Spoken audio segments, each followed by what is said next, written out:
Not exactly. But there are advantages naman, and I would say there are disadvantages, just like anything.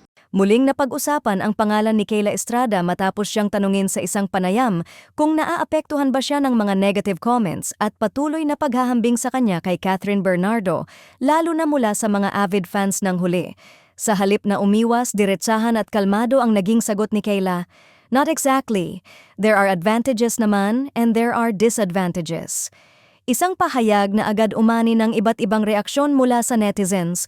Para sa marami, ipinakita ni Kayla ang maturity at professionalism sa gitna ng isang sensitibong issue. Ayon sa aktres, nauunawaan daw niya na natural lang sa industriya ang maikumpara, lalo na kapag pareho kayong nasa parehong henerasyon at parehong aktibo sa mga proyektong pinapanood ng masa.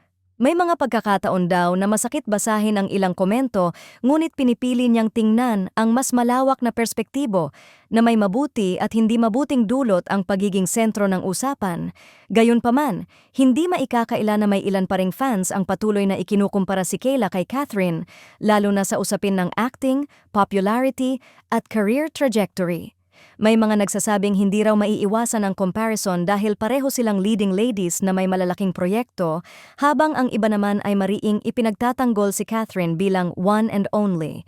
Dahil dito, may mga negatibong komento na umaabot kay Kayla, isang bagay na matagal nang sinusubok ang kanyang emosyonal na tibay.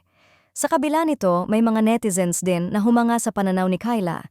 Para sa kanila, ang pagkukumpara raw ay patunay na nakikita siya bilang relevant at may potensyal dahil hindi naman raw ikinukumpara ang isang artista kung wala itong impact. May ilan pang nagsabing, imbes na mag-away ang fandoms, mas mainam daw na kilalanin na magkakaiba ang strengths ng dalawang aktres at may kanya-kanyang puwang sa industriya. Sa halip, ginagamit niya ito bilang bahagi ng kanyang paghubog bilang artista, isang paalala na sa mundo ng showbiz, hindi lang talento ang mahalaga, kundi ang kakayahang manatiling matatag sa gitna ng paghuhusga.